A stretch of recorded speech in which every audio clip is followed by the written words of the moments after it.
What's up, everyone? Max Tech Toy Box here, doing review, unboxing, initial impressions of the Garmin Vivoactive 3.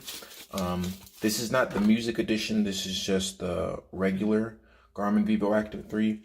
I was debating between getting the Vivoactive 3 and then the Vivoactive 3 Music, and then also looking at the Forerunner. I think it's the 435 or 935. One thing I will say, Garmin, your naming conventions need to change. It's a little confusing. But either way, I decided to go with this one because I really like this stainless steel bezel here. It just seems to be a bit more durable. The music, for some reason, has like a plastic polymer covering.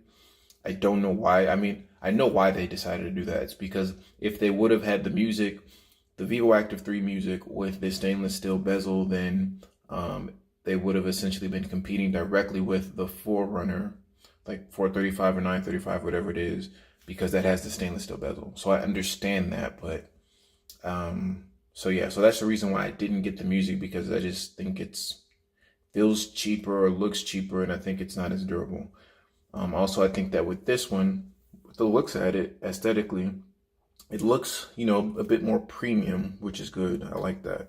So you shouldn't have a problem with changing out these wristbands, because these are 20 millimeter industry standard wristbands or wrist straps. And so that means that you can dress this up with nicer bands, and you can wear this, when you go out, when you're fancy, schmancy, whatever, and this will still work. So that's good. And so you see here at the quick release. One thing I don't like is this proprietary charging dock, which is unfortunate, but it's supposed to have really good battery life. Here's the optical based heart rate monitor. It's supposed to be pretty good. So I'm going to go ahead and put it through its full paces, let you guys know how I feel about it in a week or so. First impressions, this is a lot lighter than I expected. Don't know if that's a bad thing or a good thing. Probably a good thing, because then on your wrist, you won't really feel it much. One thing I will say about the Apple Watch Series 4, I liked the slight heft that it had from being stainless steel. I had the stainless steel version, so not like the other versions. They probably have a little bit of they probably feel more like this, but the stainless steel had a little bit of heft. Just made it feel substantial. Not knocking this though, like I said, looks and feels well. So I'm gonna put this through the paces and let you guys know what I think. Stay tuned. And I'm back, so I'm going to go ahead and give you guys my final thoughts on this after using it for about a week or two. So we'll go ahead and start with the things that absolutely, that I don't like about the device. And none of these are actually hard stops. They're more so things that I just wish could be better. But overall, there wasn't anything that I really absolutely hated, which is a good thing. So the first thing up is that the battery was not as advertised. So they claim 5+ days. I wasn't getting that. If you're somebody who's active and working out every day, you're going to get about 3 to 4 days. And that's without using GPS. If you use GPS, it's going to drop down to probably 2 to 3 days. I just think that was bad advertising. I don't think that the battery life on this is bad. I'm getting about 3 to 4, which is decent battery life. But I just don't like when you advertise for more, because then of course I'm going to be expecting more. And I didn't go in here and change any settings. I used this as is out of the box. I didn't increase brightness or anything like that. I use this as if I literally just took it out of the box, put it on my wrist, and didn't adjust any settings. Because your average consumer, that's exactly what they're going to do. They're not going to go and adjust different things so that they can get better battery life. Another thing that I disliked about this was the display.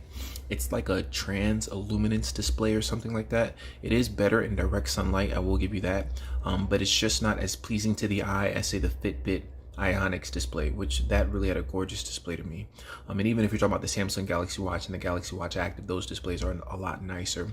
But I understand the trade-offs there, because with this you do have better battery life than on those other devices that I just mentioned. Except the Fitbit Ionic. The Fitbit Ionic had about the same amount of battery life, if not a little bit better than this, which was a little surprising.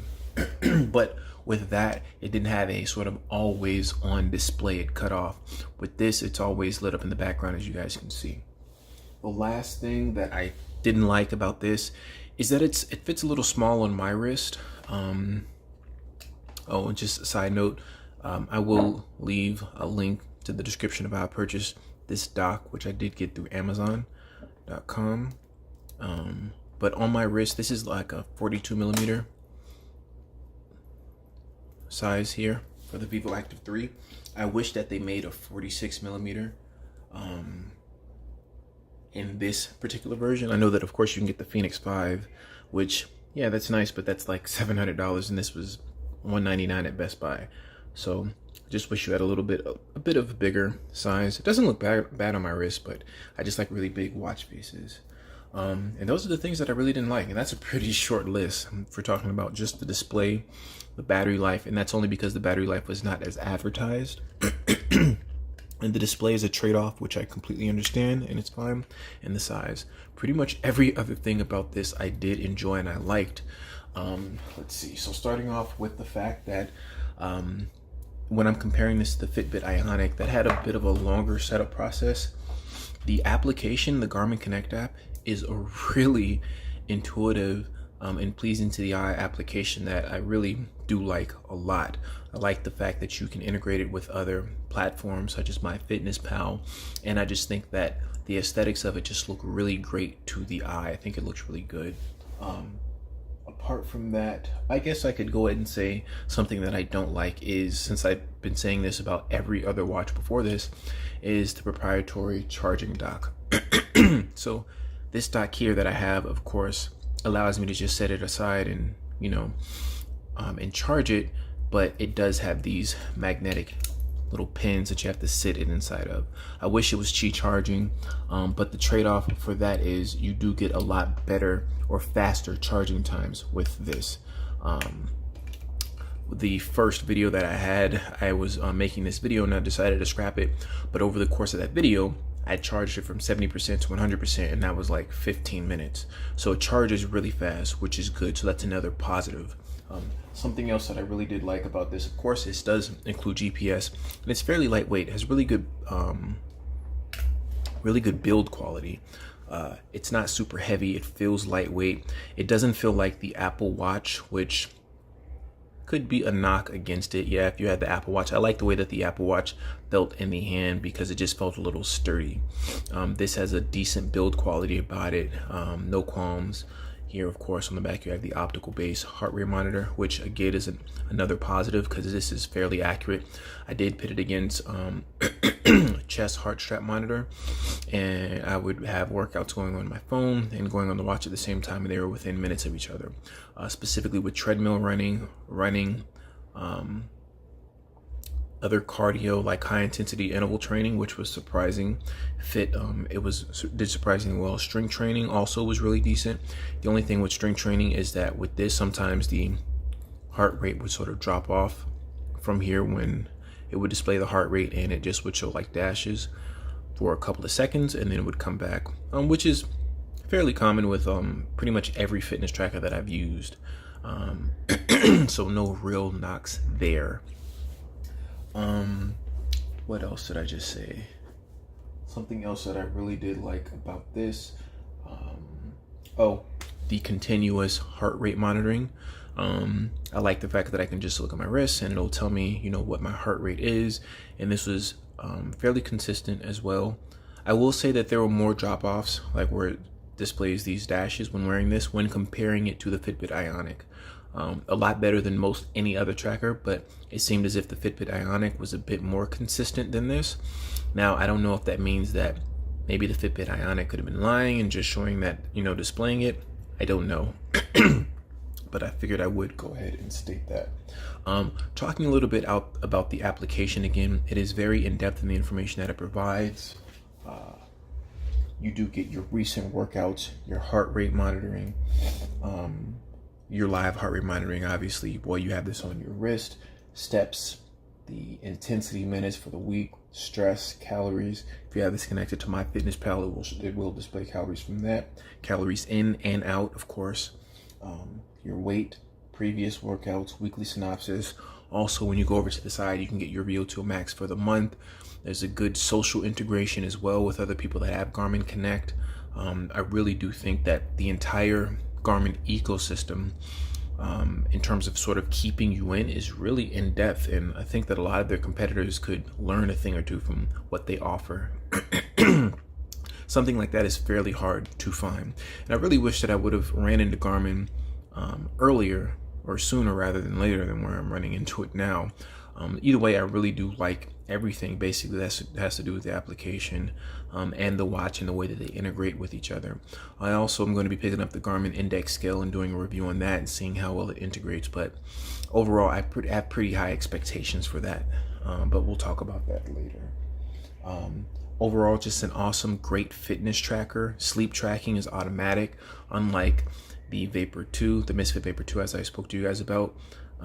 How in-depth that information really is tough to discern, because no company really explains how they are monitoring deep, light, and REM sleep. I know that obviously the heart rate monitoring has something to do with it, and how often you move also has something to do with that as well.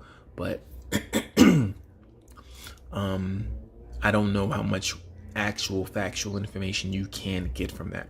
But either way, I do like to be able to see how many hours I was sleeping roughly, just to have a tab of data on myself to know, well, I got my 8 hours of sleep or I didn't. And I will say though, there are some times when I go to sleep and I wake up and I feel really well rested, or if I know that I slept really good that night, then the information that I have seen specifically in connection with the Fitbit's application, as well with the Garmin Connect's application, that information pretty much translates and reflects on there. So if I wake up well rested, usually I had more deep sleep and REM sleep versus light sleep. Or if I wake up and I'm a bit more tired, there was more light sleep versus the other two. So just throwing that out there. Let's see. No errant floor tracking like I was getting before with the Samsung Galaxy Watch. Nothing like that. Really accurate. Let's go ahead and I'll show you guys how the how the watch runs itself as well. So here, obviously, this is the watch face. You can hold this down if you want to. You can change the watch face, clocks, history, my stats, of course. So go to my stats and see. It shouldn't show me my VO2 max, right? It's not showing it because it doesn't have. Oh, actually, I haven't tested it. Sorry. But it will show on the application, the Garmin Connect application. It'll show your VO2 max for the month, of course. So if I wanted to go ahead and run this test, then I could, but I won't. Go ahead and go back.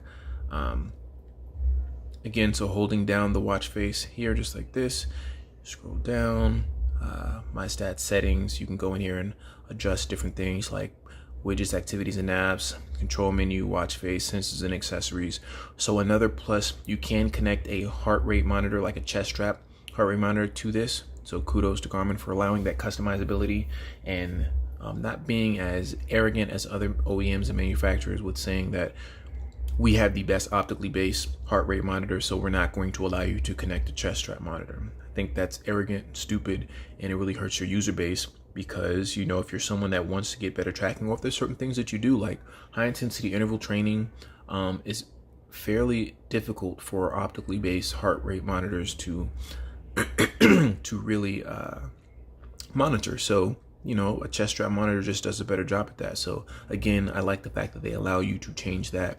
Scroll up here, go ahead and you look at your day, how active you were, how many steps you got in. Here you see your steps again, active minutes for the week, your last workout, what your time was, how many calories you burnt, your average heart rate, weather information, which is cool. Here, these are just your app notifications that you can click on. They're action notifications, so you can go ahead and dismiss them, get a little bit more information, block app, whatever. Let's see what else we want to get here. Fairly responsive screen, and I do have a tempered glass screen protector on here.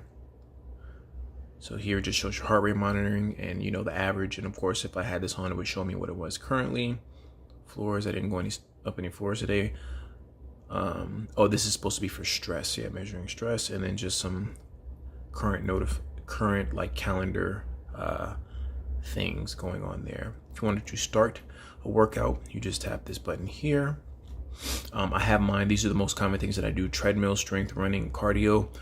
They don't exercises that you could start, for example, like just kickboxing, football, basketball, things like that you can't really have. But so what I do to bypass that is I just have cardio here.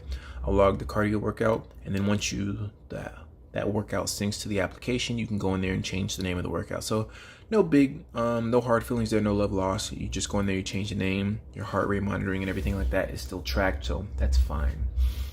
So another thing that I do like with Garmin and how much customizability that they give you is Samsung tries to do something like this with strength training in particular, where you can start a workout and it will try to automatically log your sets. It'll try to automatically log your reps within a set. So here, if I was to start that, here you see set 1, double tap. So set 1, if I was doing a set, this also does a decent job at trying to discern what workout you're actually doing. So if I was doing reps here, whatever, and then I finished that set, I would double tap the set timer and I would go to rest, and now I have my rest timer. So if you're someone that wants to get between 30 to 45 seconds or a minute between each set, then you can do that. Then you double tap rest again. And then you go into your next set. Do your reps again, and you just continue that throughout the entire workout. So I like that. Then this will automatically sync up with the application. Like I said, then you can go into that workout, and like I said, it does a really good job at figuring out what your exercise is for fairly popular workouts or exercises such as bench press, rows, deadlifts. You can go in there and it'll say deadlift, it'll say bench press or rows. And if it says something, I don't know, that you didn't do, like let's say if it said bench press, but you really did tricep push down or something like that, you can click on that and change the name and go through the list of workouts that they have. So again, I like that customizability and just being able to change that.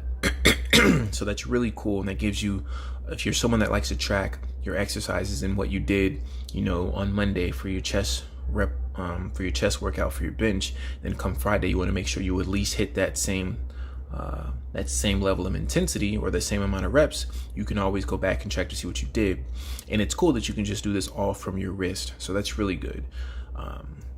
Let's see. So we'll go ahead and double tap that, and then if you wanted to end the workout, and then of course you have the option of editing it from here if I wanted to, but we're not going to do that.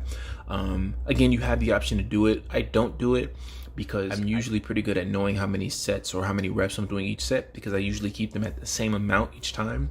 So I don't go in there and I edit, and then at the end of the workout, I just do it from the application. But again, kudos to Garmin for allowing you to do that from the watch itself.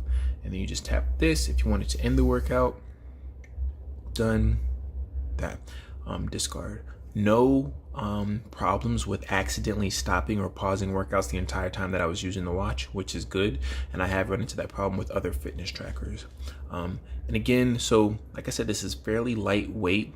This is stainless steel here on the outside. I like this bezel. Actually don't have a problem with it. I think aesthetically it looks fairly decent in my opinion. And then it does have standard 20 millimeters quick connect straps that you can switch out. Industry standard, so shouldn't be a problem getting more accessories for this watch.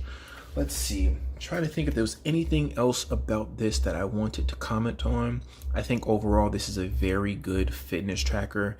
If you're someone who like me has been skirting the fence, at least as of recent, between a fitness tracker and a smartwatch, I think that this does enough things on the smartwatch side of things, such as being able to get actionable notifications, being able to respond with some coin or saved preset replies that you can change from the Garmin Connect application. I think it's fine, it's cool. And to be honest, I'm not really missing the fact that I can't text or respond with my voice from my watch like I was able to with the Galaxy Watch, or even the Apple Watch before when I had that. I think that I'm really enjoying, or I really do like the fitness tracker aspect of this watch enough to say that I'm okay with having a watch that does enough great things and a decent number of good things, instead of having a watch that does everything but only good or subpar. And I really do think that the fitness tracking aspect of this watch outweighs the, I guess you could say, negative things that have to do with its smartwatch portfolio, if you will. So the biggest thing for me, if you're someone that wants a smartwatch, you have to ask yourself, well, what do you really want this smartwatch for? What do you want your smartwatch to do? Do you want to be able to pick up phone calls from your smartwatch? If you do, then this watch isn't for you. Do you want to be able to respond to voice messages, or do you want to be able to respond to messages with your voice? If you do, then this just isn't for you. But coming from someone who has done all of those things, I think that those things are a bit more overrated personally. But then again, you know, to each his own. I like working out and I like the fitness aspect of watches more so than that smartwatch realm personally. So this is Max Tech Toy Box. Hope you guys enjoyed the video review. If you guys have any questions, comments, concerns, leave them in the comment section. Let me know what you guys think. You guys have this watch? You guys looking to get this watch? I did get this for $199 at Best Buy. And this is the Vivoactive 3, not the Vivoactive Music, so you cannot store music on this. But again, I'm okay with that. I'm okay with listening to music through my headphones, and just using this to track my workouts. So like I said, I'm fine with that. Any questions, comments, concerns, leave them in the comment section. Again, let me know what you guys think. Overall, I really do think that this is an awesome fitness tracker and okay smartwatch, and I would definitely recommend the Vivoactive 3 to anybody that's asking me about it. So, see you guys in the next video.